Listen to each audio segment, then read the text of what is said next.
Hello दोस्तों। I hope आप सारे के सारे अच्छे होंगे।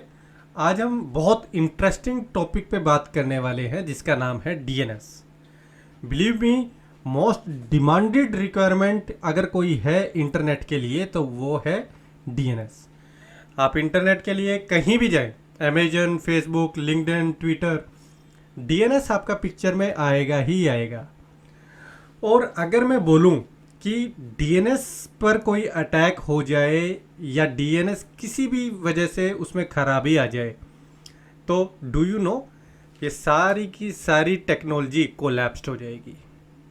मैंने डीएनएस के बारे में पहले भी बहुत बारी बात की है मेरी पुरानी वीडियोस में, लेकिन आज हम थोड़ा डेप्थ में पढ़ेंगे डीएनएस में, ओवरव्यू भी देखेंगे फ्रॉम स्टार्ट टू एंड, कैसे हुआ, कब बना और इसका क्या इम्पैक्ट हो सकता है अगर डीएनएस हट जाए तो आइए मेरे साथ बात करते हैं डीएनएस की। तो हिस्ट्री पढ़ लेते हैं हम डीएनएस की कि what is the history of DNS. DNS developed हुआ था 1980s में। सबसे पहले 1980s में एक होस्ट फाइल का कॉन्सेप्ट आया था जो अगर मैं आज की बात करूं तो टेक्स्ट फाइल की तरह आपकी दिखती है, जिसके अंदर आईपी और नेम रेजुलेशन थी। जैसे google.com की आईपी मान लीजिए 1.2.3.4 है तो उस टेक्स्ट फाइल में गूगल के सामने 1.2.3.4 रखी होती थी। डीएनएस एक कॉन्सेप्चुलाइज्ड आपका एक वे था, जो मेथड था, जो सेंट्रली आपका मैनेज करने के लिए होस्ट फाइल बहुत एफिशिएंट नहीं था। इसीलिए हमें स्केलेबल और डिस्ट्रीब्यूटेड वे चाहिए था और इसी नीड की वजह से धीरे धीरे आपका इंटरनेट भी ग्रो हो रहा था। 1980s के बाद होस्ट फाइल बिल्कुल इम्प्रैक्टिकल हो गया था, एक solution to make that organised. तो DNS was designed to provide the hierarchical और डिस्ट्रीब्यूटेड नेमिंग सिस्टम। बात करें, ये बनाया आपका पॉल और जॉन ने, उनको एक क्रेडिट जाता है इनिशियल डिज़ाइन के लिए। ऑल दो उसके बाद हमारी बहुत सारी आरएफसीज आई। आरएफसीज कहते हैं रिक्वेस्ट फॉर कमेंट को। तो आरएफसी से है एक प्रोटोकॉल आपका डेवलप जब होता है उसके लिए कुछ रिक्वेस्ट फॉर कमेंट आपका बनाना पड़ता है। तो आपकी आरएफसी आप देख पा रहे हैं 882, 883 आपकी इस तरीके की first implementation DNS was done. और सबसे पहले जो डीएनएस इम्प्लीमेंट हुआ था वो हुआ था यूनिक्स बेस्ड सिस्टम पर इन 1984। तो 1984 में हमारा डीएनएस ऑफिशियली डिप्लॉय हुआ था और इंटरनेट पर जाने से पहले जो हमें डीएनएस की ज़रूरत है वो हमारा डीएनएस से यूज़ होना शुरू हुआ था। अब हमने बात की हिस्ट्री की, बट अभी तक हमने ये नहीं देखा कि डीएनएस होता क्या है। आइए हम उसके बारे में बात कर लेते हैं कि डीएनएस होता क्या है। सबसे पहले आप अगर अपना फ़ोन यूज़ करते हैं और अगर आपको किसी से बात करनी है तो आप फ़ोन में जाते हैं, फ़ोन बुक यूज़ करते हैं और सीधा आप फ़ोन उनको घुमा देते हैं। वो क्या करता है कि आपका नेम से एक आपने नंबर सेव किया हुआ है और वो नंबर इवेंचुअली आपकी कॉल को लेके जाता है। इसी तरीके से इंटरनेट पर आपको कहीं भी जाना है, आपका सिस्टम किसी और सिस्टम से बात कर रहा है। जब दो सिस्टम इस तरीके से बात करते हैं वो बात करते हैं बाइनरीज में, क्योंकि हमने बचपन में पढ़ा था कंप्यूटर टॉक्स इन 0 एंड 1। तो जब आपको google.com पर जाना है या netminian.net पर जाना है या किसी भी वेबसाइट पर जाना है, चाहे आप शॉपिंग करने के लिए जाएं, चाहे आप बैंकिंग करने के लिए जाएं, चाहे आप अपनी टाइम शीट फिल करने के लिए जाएं, आपको उस सिस्टम की आईपी चाहिए और वो आईपी जो है वो देता है domain name system, that is DNS. तो बात करें डीएनएस की, ये एक डिसेंट्रलाइज्ड और हायरार्किकल सिस्टम है। डिसेंट्रलाइज्ड मतलब कि आपका ये जो डीएनएस है ये डिस्ट्रीब्यूटेड है डिफरेंट ऑर्गेनाइजेशन पर, कोई एक सिंगल ऑर्गेनाइजेशन का होल्ड नहीं है। हायरार्किकल इस तरीके से है कि आपका इसके अंदर सबसे पहले होता है रूट डोमेन। सबसे पहले रूट डोमेन, रूट डोमेन के अंदर आपका .com, .net, .org, .edu इस तरीके के आपके कितने भी डोमेन हो सकते हैं। इन डोमेन्स को, क्योंकि ये रूट के बाद टॉप पर आ रहे हैं, इनको बोलते हैं टॉप लेवल डोमेन। इसी तरीके से टॉप लेवल डोमेन के नीचे आपका सेकंड लेवल डोमेन भी हो सकता है, थर्ड लेवल डोमेन भी हो सकता है, और इस तरीके से आप देख रहे हो ये एक पूरी हायरार्की बन रही है। कहाँ तक जाएगा ये? जब तक एक्चुअल अथॉरिटेटिव डीएनएस सर्वर जो रिस्पॉन्सिबल है उस ऑर्गेनाइजेशन को मैनेज करने का ना मिल जाए, तब तक ये हायरार्की चलती रहेगी। अब आपने पेड़ देखा होगा, पेड़ में सबसे नीचे जड़ होती है, फिर तना होता है, फिर ब्रांचेज होती हैं, पर यहाँ पर रूट, जड़ सबसे ऊपर है, उसके बाद आपकी ब्रांचेस नीचे की तरफ आपकी आ रही हैं। क्योंकि ये रिवर्स आपका है, इसे रिवर्स ट्री स्ट्रक्चर भी बोलते हैं। डीएनएस मैंने अभी आपको बताया डिसेंट्रलाइज्ड है और हायरार्किकल सिस्टम है। दूसरा अगर हम बात करें तो डीएनएस जो है डिस्ट्रीब्यूटेड डेटाबेस है। डिस्ट्रीब्यूटेड डेटाबेस के बात करें कि डीएनएस की जो इंफॉर्मेशन है, जैसे हम रूट का एग्जाम्पल लें तो ऐसा माना जाता है कि टोटल रूट सर्वर जो हैं वो 13 रूट सर्वर हैं, 13 रूट सर्वर्स आर देयर। अलग अलग जियोग्राफिकल लोकेशन पर वो लोकेटेड है। रिडंडेंसी के लिए डिस्ट्रीब्यूशन बहुत जरूरी है और उनका नाम A to M दिया जाता है, ABCDEF इस तरीके से M तक। आई होप आपको डीएनएस के बारे में थोड़ा नॉलेज आया। अभी आगे मैं आपको बताता हूं कि डीएनएस का पैकेट फ्लो कैसे काम करता है। ये एक बहुत ही इंपॉर्टेंट क्वेश्चन है। इवन आप किसी इंटरव्यू के लिए भी जाते हैं तो वो भी आपसे पूछ लेता है हाउ गूगल वर्क्स। इवेंचुअली आपकी डीएनएस की नॉलेज भी आपको वहाँ पर दिखानी होती है।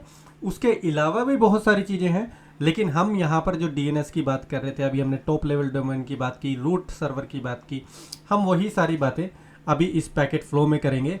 और एक एग्जाम्पल लेते हैं हम netminion.net का। तो सबसे पहले यूज़र ने एक्सेस किया .netminion.net, तो आप देख पा रहे हैं पीसी यूज़र ने लिखा www.netminion.net, और बाद में अगर आप देखें यहाँ पर एक हिडन डॉट होता है हर एक नाम के पीछे, चाहे आप google.com करें, चाहे amazon.com करें या कुछ भी करें, वो डॉट क्या कहलाता है? Dot server. ओके, डॉट जो रूट आपकी डीएनएस क्वेरी है वो वहीं पर जाती है। तो रेजुलेशन आपकी हमेशा, अगर मैं यहाँ पे पेन आपका यूज़ करूँ तो इस तरीके से काम करेगी, राइट टू लेफ्ट। तो सबसे पहले आपकी क्वेरी जाएगी डॉट सर्वर पर। डॉट सर्वर पर जाने के लिए आपकी query, first of all it will come to local DNS server. यहाँ पर ये लोकल डीएनएस सर्वर जो आपका है, ये आपका मोडेम है। अगर हम इंटरनेट की बात करें, घर पे हम जो लेते हैं, वही मोडेम हमारा डीएनएस की तरह भी काम करता है। तो ये मोडेम सर्वर क्वेरीज लेके जाएगा रूट सर्वर पर, रूट सर्वर क्वेरी लेके जाएगा टॉप लेवल डोमेन पे, टॉप लेवल डोमेन हो सकता है सेकंड लेवल डोमेन पे लेके जाए, और फिर इसी तरीके से क्वेरीज हमारी जाएगी अथॉरिटेटिव सर्वर पे। तो अब सबसे पहले पॉइंट नंबर 1, यूज़र खोलता है www.netminion.net, ये क्वेरी जाती है लोकल सर्वर पे, जिसे हम रिकर्सर भी बोलते हैं। डीएनएस रिकर्सर देखेगा क्या मेरे पास ये क्वेरी है, क्योंकि हर एक डीएनएस सर्वर के पास एक कैश होती है जहाँ पर वो मेमोरी सेव करके रखता है कुछ यूज टू वेबसाइट्स की जो आप डेली सर्व करते हैं उसके लिए, ताकि बार बार उसको रूट सर्वर पे ना जाना पड़े। अगर कैशे नहीं है तो सेकंड वो क्वेरी आपकी जाएगी रूट डीएनएस सर्वर पे। डॉट देखेगा कि ओके ये तो .net के पास जाना चाहिए, तो आपकी टॉप लेवल डोमेन यहाँ पर देखिए सेकंड में आपका गया रूट सर्वर पे। रूट सर्वर इसको वापस भेजेगा डीएनएस लोकल रिजर्वर को और बोलेगा आप .net पे जाओ। तो यहाँ पर टॉप लेवल डोमेन सर्वर जो हमारा क्या है, .net सर्वर है। प्लीज अंडरस्टैंड, रूट सर्वर कभी भी आपको एक्चुअल आईपी निकाल के नहीं देता है, वो किस चीज़ की आईपी देता है? टॉप लेवल डोमेन की। इसी तरीके से अब .net का हमें पता चल गया, .net के पास हम जाएंगे एंड वी विल आस्क कि क्या आपको www.netminion का पता है, क्योंकि हर एक ऑर्गेनाइजेशन हमेशा रजिस्टर करवाएगी। जैसे आपको पब्लिक आईपी चाहिए होता है तो आपको रजिस्टर करवाना पड़ता है। सिमिलरली आपको डोमेन अगर कोई खरीदनी है तो वो भी आप रजिस्टर करोगे किसी सर्विस प्रोवाइडर से। इस केस में भी आपने डॉट नेट, जब आपने डोमेन ली तो डॉट नेट डोमेन को आपने बताया कि ठीक है मैं एक डोमेन बना रहा हूँ नेट मिनियन के नाम से। तो नेट सर्वर को पता है नेट मिनियन को कौन ऑर्गेनाइज करता है और उसका आईपी एड्रेस कहाँ है, मुझे कहाँ पर भेजना है। अब वो जो आपकी क्वेरी आएगी डॉट नेट पे आएगी। फोर्थ में, फिफ्थ पॉइंट पे आपका ये टीएलडी जो आपका सर्वर है, टॉप लेवल डोमेन सर्वर है, ये भेज देगा कि ठीक है मैं आपको सर्वर बताता हूँ डीएनएस सर्वर, आप उसके पास जाइए, वो आपको इन्फॉर्मेशन ज़रूर निकाल के देगा। नेक्स्ट आपका जो जाता है पैकेट नंबर, पॉइंट नंबर 6 पे, वो जाएगा अथॉरिटेटिव डीएनएस सर्वर पे। ये डीएनएस सर्वर नेटमिनियन हो सकता है खुद मैनेज करता हो सकता है उसने क्लाउड फ्लेयर को दिया हो सकता है उसने किसी थर्ड पार्टी से लिया हो, गोडैडी या किसी से भी लिया हो वहाँ पर, लेकिन मैनेज्ड बाय नेटमिनियन। तो हम यहाँ पर लिख देते हैं नेटमिनियन डेटा सेंटर। अब क्योंकि ये नेटमिनियन डेटा सेंटर पे है, नेटमिनियन डेटा सेंटर से ये आईपी आएगी कि ठीक है अगर आपको www.netminian.net पे जाना है, this is the IP.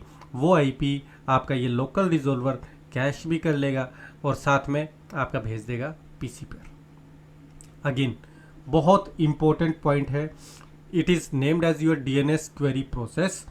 Client जब कनेक्ट करता है किसी भी रिमोट सिस्टम से फुली क्वालिफाइड डोमेन नेम से, तो पीछे से बैकएंड पे हमेशा इस तरीके से पूरा प्रोसेस होता है।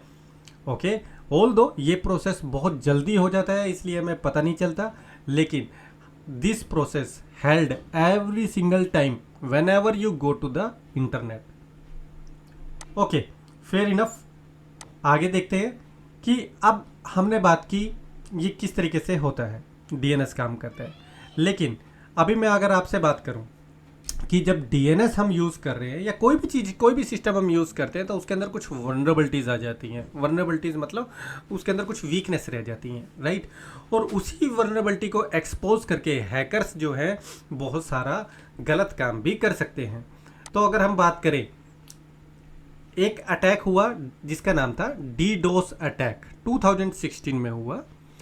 ये आपका ट्रेडिशनल डीएनएस स्पूफिंग अटैक से थोड़ा सा अलग था, क्योंकि डीडोस हम बोलते हैं डिस्ट्रीब्यूटेड डिनाइल ऑफ सर्विस को, जिसके अंदर हैकर जो होता है वो एक एकदम इतनी सारी रिक्वेस्ट भेजता है कि टारगेटेड सर्वर उसको एंटरटेन ही नहीं कर पाता और वो बोलता है कि बस इनफ, अब मैं इससे ज़्यादा काम नहीं कर सकता, जैसे बोलते हैं ना कि हम फुल हो गए, right.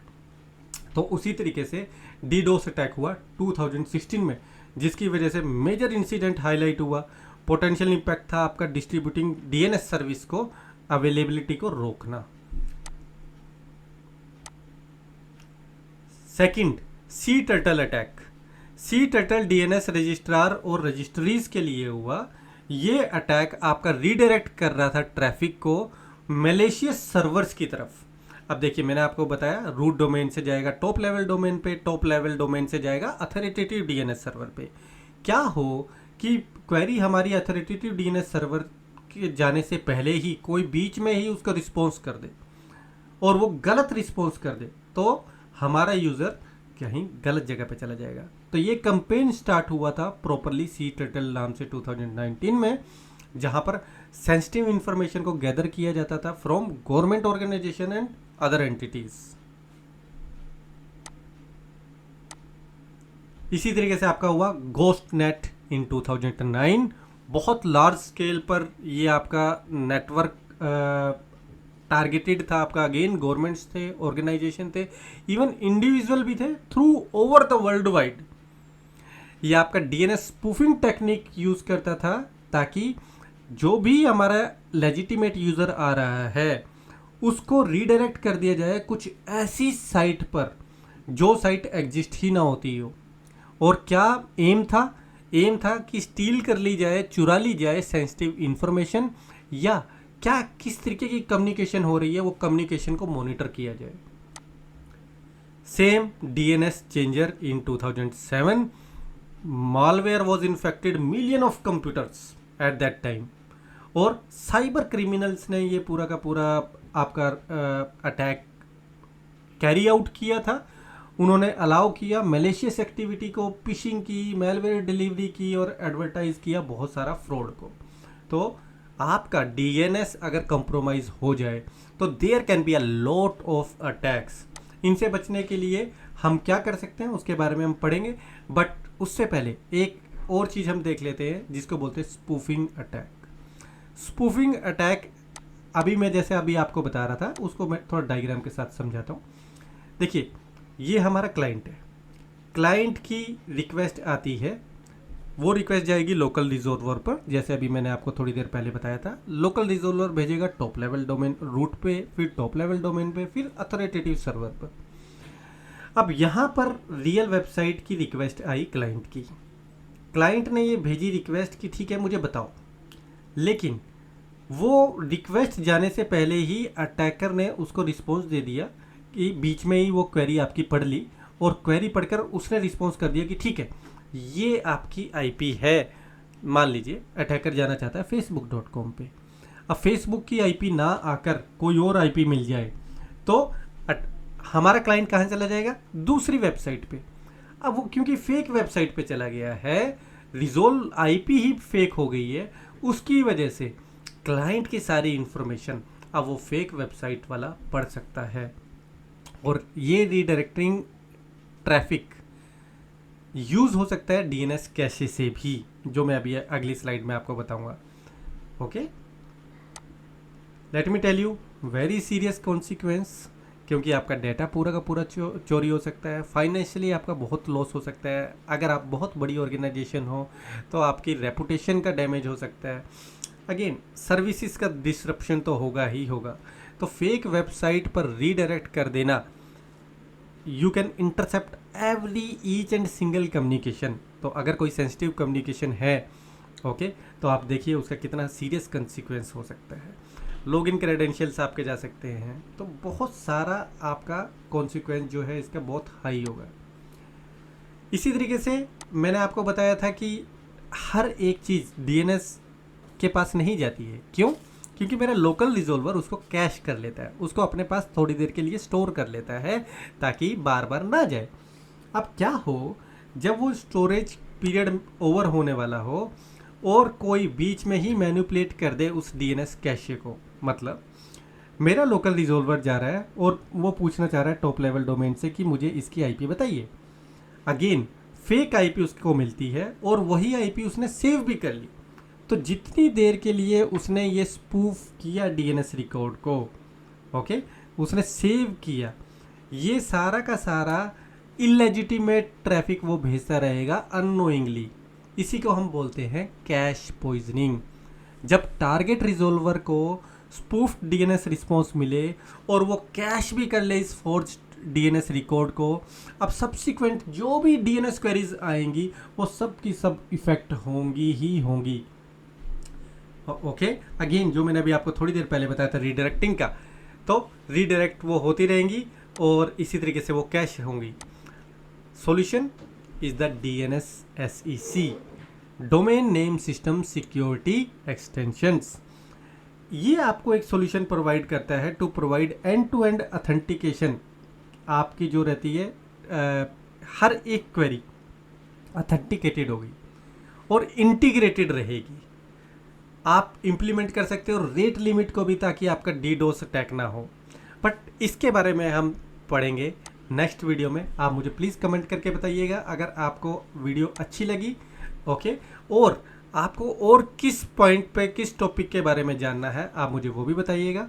I will try my best कि आपके सामने एक और वीडियो लेकर आऊँ जिसमें मैं आपको उस टॉपिक के बारे में बताऊँ। Till then, thank you, have a great day.